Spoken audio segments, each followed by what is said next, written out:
یہ جو ہم بار بار کربلا کربلا کربلا حسین حسین حسین کرتے رہتے ہیں اور ہر مجلس میں علی علی علی کرتے ہیں، توجہ رکھیے گا، بس چند فقرے عرض کروں گا۔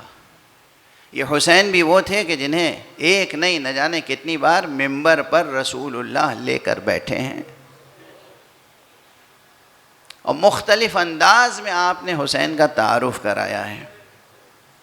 اور یہ فقرہ تو بہت مشہور ہے حدیث کی کتابوں میں کہ آپ نے فرمایا ھذا حسین فاعرفوا، یہ حسین ہے، اس کی معرفت پیدا کرو، اسے پہچان لو۔ یہ رسول امت کو مسجد نبوی میں ممبر پہ بیٹھ کے کس لیے پہچانوا رہے تھے؟ اسی لیے کہ حسین کو کربلا میں 3 دن کا بھوکا پیاسا شہید کر دیا جائے۔ رسول نے بار بار اپنے اہل بیت کے ساتھ حسن سلوک کی تاکید فرمائی تھی، کیا اسی لیے کہ اہل بیت پیغمبر کو رسن بستہ کر کے اسیر کر کے دیار بدیار پھیرایا جائے۔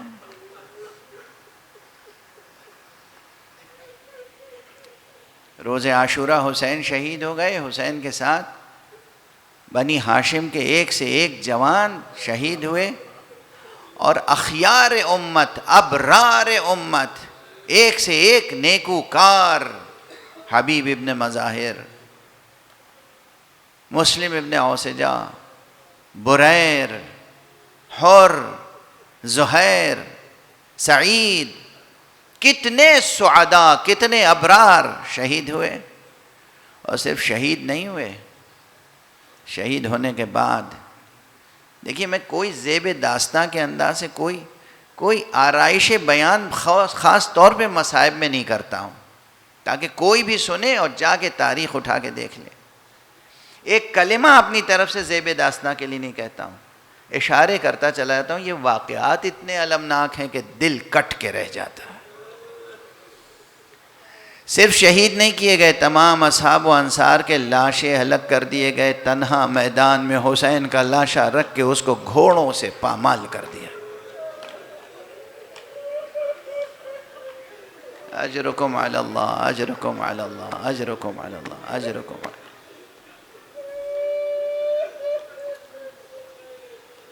یعنی جتنے بھی شہید ہوئے کربلا میں، کسی کا لاشا پامال نہیں ہوا۔ صرف اگر لاشا پامال ہوا تو اسی حسین کا جس کا ناز رسول اٹھایا کرتے تھے، اسی حسین کا جس کو رسول کاندھے پہ بٹھاتے تھے سجدے کی حالت میں، اسی حسین کا جسے گود میں لے کے ممبر پہ کہتے تھے ھذا حسین فاعرفوا، یہ ہے میرا حسین، اسے پہچان لو، جس کے لیے کہتے تھے کہ یہ حسین ہے میرا، ایک روز اس کے اوپر سخت وقت پڑے گا، تم میں سے جو زندہ رہے وہ اس پر لازم ہے کہ حسین کی نصرت کرے۔ تو یہ حسین کی نصرت تھی کہ انہیں گھوڑوں کی ٹاپوں سے پامال کر دیا گیا۔ اجرکم علی اللہ۔ مجھ سے خاص طور سے کہا گیا ہے کہ مقام مصائب میں آقا حسین کی اس بچی کا تذکرہ ضرور کروں، آج جس کی روز شہادت ہے۔ بہت سی تاریخوں میں 5 سفر حسین کا لٹا ہوا قافلہ اسیر کنبہ آل محمد کا یزید کے قید خانے میں شام کے تاریک زندان میں تھا۔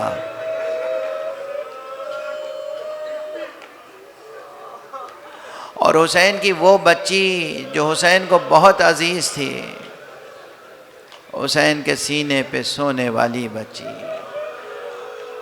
حسین کو اس بچی سے اس لیے شدید محبت تھی، روایتوں میں وجہ بتائی گئی ہے، اس لیے شدید محبت تھی۔ خود حسین نے کہا ہے وہ بچی اس کے لیے کہا ہے، وہ بچی جس کا نام سکینہ ہے، سکینہ کا نام مانوس ہے نا، سنتے ہیں آپ، بی بی سکینہ کے لیے امام حسین نے کہا ہے میری یہ بیٹی وہ ہے جو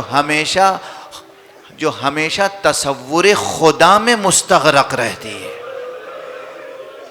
عشق خدا میں، حب خدا میں، معرفت خدا میں، بچی مستغرق رہتی ہے، ڈوبی ہوئی رہتی ہے خدا کے خیال میں. اسی لیے مجھے یہ بچی بہت پسند ہے، بہت عزیز ہے. مجھے اس بچی سے محبت اس لیے ہے کہ اسے خدا سے زیادہ محبت ہے. جا کے دیکھ لیجئے گا تاریخوں میں، یہ حسن بیان کے لیے نہیں کہہ رہا ہوں، تاریخوں میں جا کے دیکھیے گا کہ جناب سکینہ کی یہ تعریف آقا حسین نے کی ہے، میری یہ بچی خدا کی محبت میں ڈوبی رہتی ہے، اس لیے مجھے اس بچی سے بہت محبت ہے. اس بچی کو جس کی عمر بتایا جاتا ہے 4 سال یا 3.5 سال یا 4.25 سال، کچھ ایسی ہی عمر تھی، دشمنوں کو اندازہ ہو گیا تھا اس بچی سے حسین کو بہت پیار ہے. آج میں شہادت نہیں پڑھوں گا، چونکہ یہ سلسلہ چلے گا تو میں انشاءاللہ کسی روز شہادت پڑھوں گا. بس ایک منظر، دشمنوں کو اندازہ تھا تو جب اسیر کیا ہے تو اس بچی کو ماں کی گود سے چھین لیا. پھوپھی نے بہت کوشش کی کہ پھوپھی کے پاس رہنے دیں، پھوپھی کے پاس بھی رہنے نہیں دیا. نہ ام کلثوم کے پاس رہنے دیا، نہ زینب کے پاس رہنے دیا، نہ رباب کے پاس رہنے دیا جو مادر گرامی تھیں.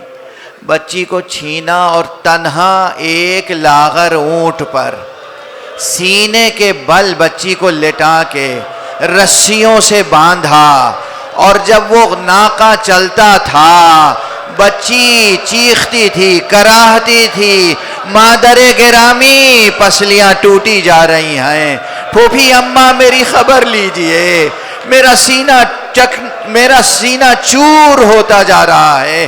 ارے بھیا سید سجاد، آپ کو کیا ہو گیا ہے؟ میری خبر نہیں لیتے، میں تنہا اس ناقے پر جا رہی ہوں.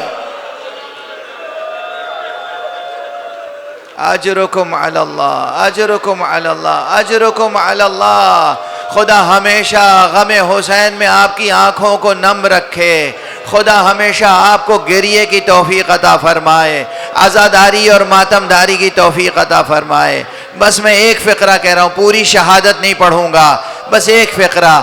کچھ سفر تو ایسے گزرا کہ بی بی اس ناقے پر تنہا سینے کے بل تنہا تھی اور رسیوں سے باندھا گیا تھا.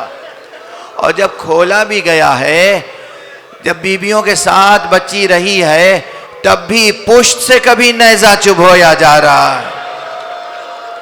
کبھی بچی روتی ہے بابا کو یاد کر کے تو تماچے لگائے جا رہے ہیں.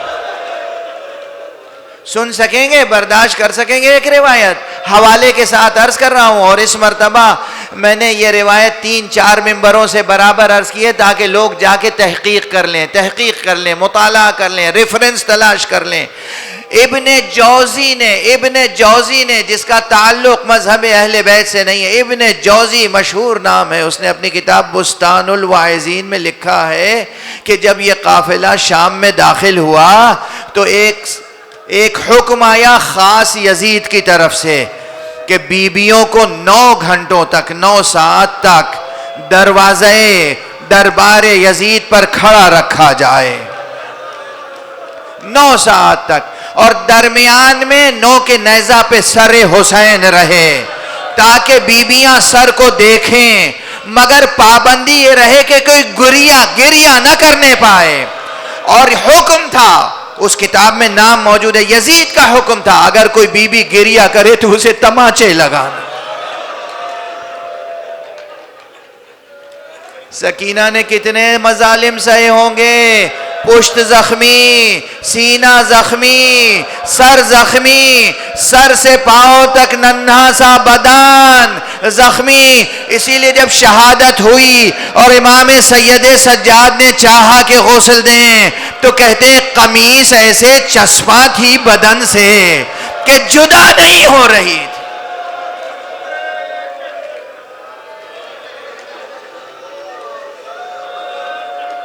انا للہ و انا الیہ راجعون، انا للہ و انا الیہ راجعون، انا للہ و انا الیہ راجعون، رضا بقضائہ و تسلیما لامرہ. پروردگار ہمیں علوم قرآن اور معارف اہل بیت سے آشنا فرما. معبود پروردگار ہمارے سینوں میں چراغ توحید روشن رہے. پروردگار ہمارے ہاتھوں میں دامان ختم نبوت رہے. پروردگار ہمارے قدم صراط مستقیم ولایت علی پہ گامزن رہیں۔ پروردگار معبود ملت اسلامیہ امت اسلامیہ کو امت واحدہ بنا دے۔ پروردگار تمام تفرقوں کو مٹا دے، نفرتوں کو مٹا دے، دشمنیوں کو مٹا دے، محبت اور مودت کی تہذیب کو پروان چڑھا۔ پروردگار مسلمانوں کو توفیق عطا فرما کہ وہ ولایت علی ابن ابی طالب پہ متحد ہو جائیں۔ پروردگار ہمارے رہبر شہید کے درجات کو بلند سے بلند تر فرما۔ پروردگار ہمارے رہبر موجود حضرت آیت اللہ سید مجتبیٰ خامنئی کو اپنے حفظ و امان میں رکھ۔ پروردگار تمام ملت اسلامیہ کو سرفرازی عطا فرما۔ روئے زمین پر جہاں جہاں بھی اچھے انسان ہیں ان سب کو اپنے حفظ و امان میں رکھ۔ پروردگار جہاں بھی روئے زمین پر جنگ کے شعلے بھڑک رہے ہیں انہیں مٹا دے، صلح و امن و عافیت کی زندگی نصیب فرما۔ پروردگار اپنے ولی آخر کو اذن ظہور عطا فرما اور ان کے ہاتھوں سے اپنی رحمت و رافت و عدالت کا پرچم لہرا دے۔